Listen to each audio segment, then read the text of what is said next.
आप सभी मसीह भाई बहनों को प्रभु यीशु मसीह के नाम में जय मसीह की। परमेश्वर के नाम की स्तुति और महिमा हो।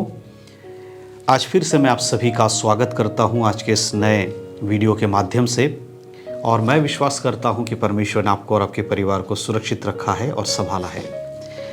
आज एक नया विषय लेकर मैं आया हूं। आज एक ऐसे टॉपिक के ऊपर मैं बात करने वाला हूं और बाइबल के वचनों से कुछ बातें आपको बताना चाहता हूं। अक्सर बहुत सारे हमारे मसीह भाई बहन लोग हैं जो मुझसे सवाल पूछते हैं बाइबल से रिलेटेड। कई सारे सवाल होते हैं। पिछले कुछ दिन एक सवाल जो मेरे पास बार बार आप लोगों की तरफ से आ रहा था, वो था अन्य भाषा को लेकर। आज बहुत सारे ऐसे लोग हैं जो अन्य भाषा के ऊपर वीडियोस बनाते हैं, बाइबल के वचनों के द्वारा सिखाते हैं।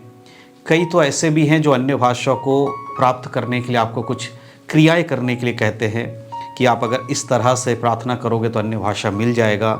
यदि आप पहाड़ पे जाकर अकेले बैठकर प्रार्थना करोगे तो आपको अन्य भाषा मिलेगा। यदि आप अन्य भाषा को प्रैक्टिस करोगे तो आपको अन्य भाषा मिलेगा। या किसी पास्टर के जैसा पास्टर अन्य भाषा बोलते, बहुत सारे पास्टर्स अन्य भाषा बोलते, विश्वासी बोलते हैं। अगर तुम उनको कॉपी करके उनके जैसा बोलना शुरू करोगे तो धीरे धीरे तुम्हें भी अन्य भाषा मिल जाएगा। इस तरह से बहुत सारे लोग आज लोगों को शिक्षा दे रहे हैं। लेकिन मैं आपको आज बाइबल से बताऊंगा कि अन्य भाषा क्या है और अन्य भाषा को आप कैसे प्राप्त कर सकते हैं।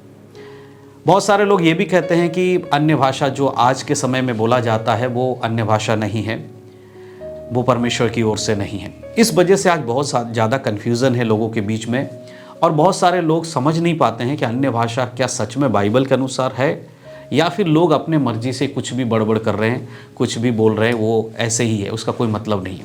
देखिए, बाइबल के अनुसार अन्य भाषा है, और अन्य भाषा एक वरदान है जो परमेश्वर की ओर से उनके विश्वास करने वालों को दिया जाता है। जब पहली बार अन्य भाषा का वरदान मिला तो पेंतीकोस्त के दिन जब पवित्र आत्मा उन लोगों पर जो प्रार्थना में उपवास में बैठे हुए थे, यीशु मसीह के जाने के बाद इंतज़ार कर रहे थे पवित्र आत्मा के आगमन का, पतरस थे, बाकी सारे चेले, जो ऊपरी कोठरी हम देखते हैं कि नए नियम में लिखा है जो कि मरकुस का घर हुआ करता था, उसमें बैठकर प्रार्थना कर रहे थे, तो स्वर्ग से आग के समान जीव उतरी, और उनके ऊपर जब वो उतरी तो वो अन्य अन्य भाषाओं में प्रार्थना करने लगे, बातें करने लगे।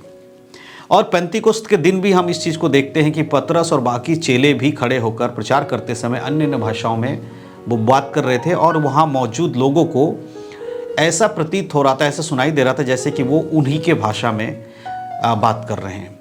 तो और इस तरह से बहुत सारे उदाहरण हम देख सकते हैं। आज के समय में भी अन्य भाषा इसी प्रकार से ही काम करता है। ऐसा नहीं है कि समाज बदल जाने से या साइंस का डेवलपमेंट हो गया है, कलीसिया अच्छी हो गई है, कलीसिया डेवलपमेंट हो गई, इस तरह से होने के बाद वो तरीका बदल गया, अब उस अन्य भाषा की आवश्यकता नहीं है। ऐसा नहीं, अन्य भाषा की आवश्यकता हर किसी के लिए है। देखिए, बाइबल हमें बताती है अन्य भाषा एक व्यक्ति का व्यक्तिगत जो आत्मिक जीवन है उसको वृद्धि करने के लिए है। जब एक व्यक्ति अन्य भाषा में बात करता है तो वो कलीसिया की उन्नति के लिए नहीं कर रहा है, वो खुद की उन्नति के लिए कर रहा है। हमें अपनी उन्नति करनी ज़रूरी है। जब हम परमेश्वर के साथ एक अच्छा संबंध रखेंगे तभी हमारे आत्मिक जीवन में बढ़ोतरी होती है। और अन्य भाषा कोई ऐसी भाषा नहीं है कि जब तक पवित्र आत्मा अगर किसी को उसको समझने का वरदान ना दे तो कोई नहीं समझ सकता। आज कन्फ्यूज़न इस वजह से है कि जिन लोगों को अन्य भाषा को समझ नहीं है वो बोलने वालों को गलत बोलते हैं। कारण क्या है कि वो एक्सेप्ट नहीं कर पा रहे हैं कि ये भी कोई भाषा हो सकती है। और मानुषिक बुद्धि, देखिए, पवित्र आत्मा का वरदान है, बाइबल में वरदान लिखा है। अगर आप कुरिन्थियों की पत्री, पहला कुरिन्थियों उसका 12 अध्याय, और आप अगर उसके 10 आयत को पढ़ेंगे तो इसमें आपको समझ में आएगा। 10 आयत से आगे पढ़ेंगे तो यहाँ लिखा है, फिर किसी को सामर्थ के काम करने की शक्ति, और किसी को भविष्यवाणी की, और किसी को आत्माओं की परख, और किसी को अनेक प्रकार के भाषा और अनेक प्रकार की भाषाओं का अर्थ बताना। ये सब वरदानों में आता है। अनेक प्रकार की भाषा बोलना, अनेक प्रकार के जो है अन्य अन्य भाषाएं, जिसे हम कहते हैं अन्य अन्य भाषाएं बोलना, ये परमेश्वर की ओर से वरदान है। और इस वरदान को आप कैसे पा सकते हैं? देखिए, इसके लिए कोई ट्रिक नहीं है कि ऐसे आप जाएं और पहाड़ पे जाके अकेले बैठ जाएं और आप प्रार्थना करने लगे और पवित्र आत्मा आपको तुरंत उस समय अन्य भाषा दे दे, या कोई पास्टर जैसे बोल रहा है उस तरह की आप कॉपी करें और अन्य भाषा आपको तुरंत मिल जाए। इस तरह नहीं है। परंतु यहाँ पर अगर हम 11 आयत को पढ़ते तो अब आपको समझ में आएगा। यहाँ लिखा है, परंतु ये सब प्रभावशाली कार्य वही एक आत्मा करता है और जिसे जो चाहता है वह बांट देता है। ये सारे वरदान, परमेश्वर के आत्मा के 9 के 9 वरदान पवित्र आत्मा के द्वारा है। जब पवित्र आत्मा चाहेगा तभी आपको ये मिलेगा। अब पवित्र आत्मा आपको वरदान दे, ये कैसे संभव होगा? ये तभी संभव होगा जब आपका जीवन पवित्र आत्मा के वचन के अनुसार होगा, परमेश्वर के वचन के अनुसार होगा, यीशु मसीह के वचन के अनुसार होगा। यीशु मसीह ने क्या कहा था अपने चेलों को कि देखिए, सबसे पहली चीज, यदि तुम मुझसे प्रेम करते हो तो मेरी आज्ञाओं को मानोगे, और जो मेरी आज्ञाओं को मानेगा मैं पिता से विनती करूंगा कि उसे एक और सहायक दिया जाए।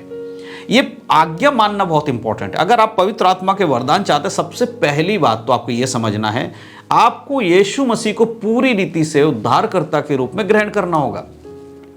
ऐसा नहीं है कि आप यीशु मसीह पे विश्वास ही नहीं करते हैं, बस आप एक विश्वासी अपने आप को कहला रहे हैं। आप संडे के दिन चर्च जाते हैं, आराधना करते हैं, बाकी दिनों में आप जैसा मर्जी जीवन जीते हैं और आप सोचते हैं परमेश्वर के वरदान आपको मिल जाए। ये संभव नहीं है ना।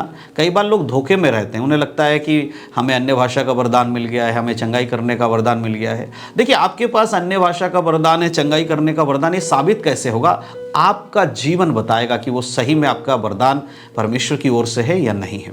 अगर आप खुद को परखोगे तो आपको समझ में आ जाएगा। अगर आप वचन के अनुसार नहीं चल रहे हैं, पवित्र आत्मा के वचनों में नहीं बढ़ रहे, पवित्र आत्मा के अनुसार जीवन नहीं जी रहे हैं, तो फिर आप ये सोचिए कि जो वरदान आपको मिला पवित्र आत्मा की ओर से नहीं होगा। हालेलुया।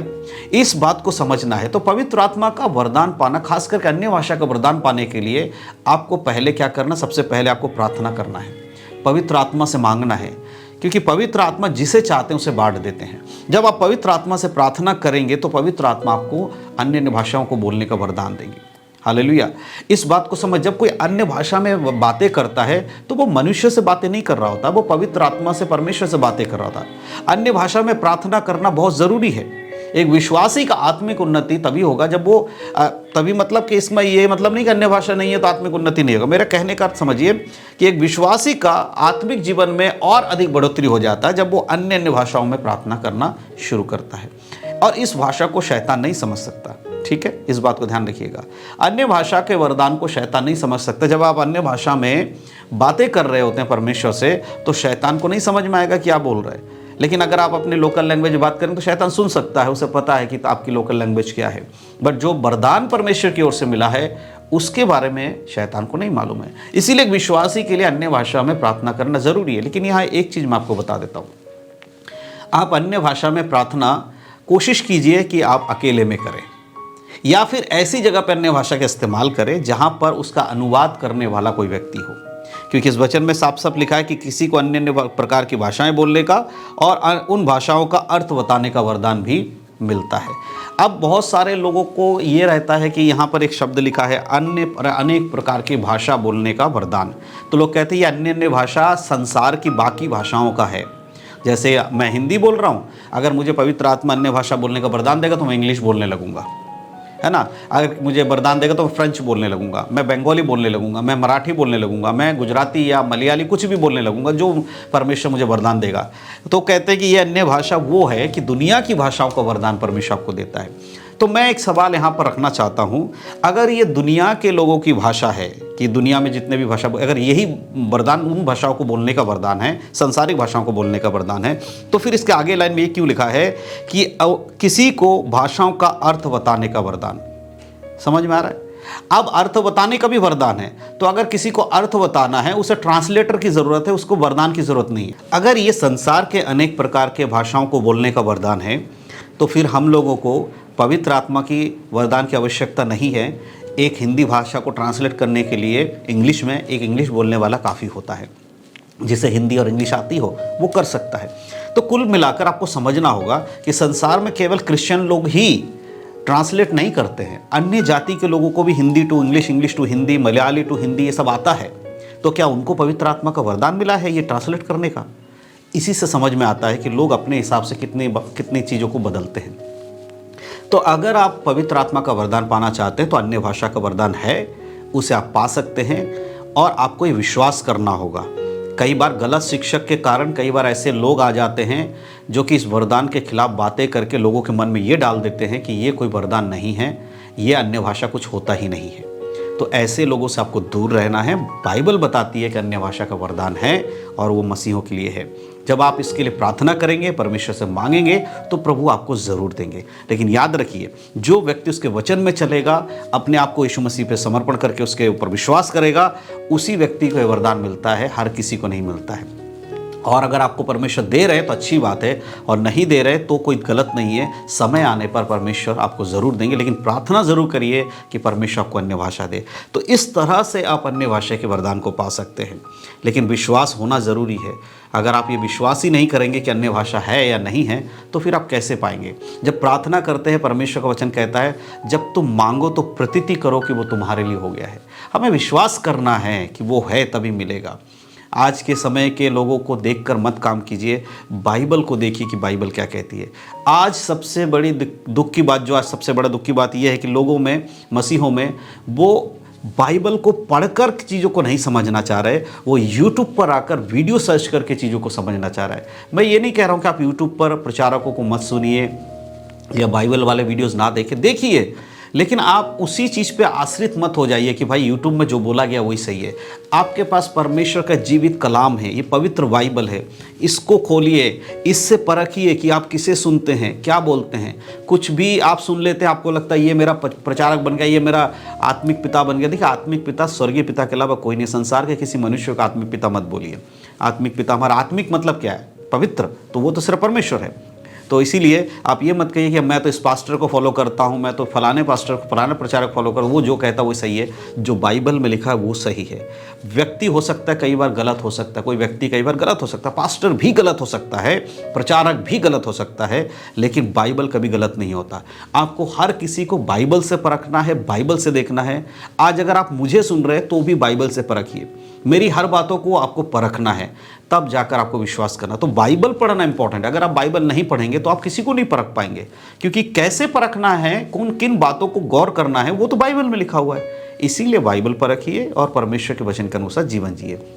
तो मैं विश्वास करता हूँ कि आज अन्य भाषा के बारे में जो मैंने आपको बताया, बाइबल से जानकारी दी, आपको समझ में आया है। अगर आपको अन्य भाषा मिला है तो आप ज़रूर अन्य भाषा में प्रार्थना कीजिए, परमेश्वर से बातचीत कीजिए। और अगर नहीं मिला है तो आज से ही प्रार्थना करना शुरू कीजिए। समय आने पर परमेश्वर आपको अन्य भाषा का वरदान ज़रूर देंगे। तो सभी मसीह भाई बहनों को यीशु मसीह के नाम में जय मसीह की। परमेश्वर आप सबको आशीष दे। मिलते हैं अगले एक और वीडियो में, तब तक के लिए सबको जय मसीह की। God bless you.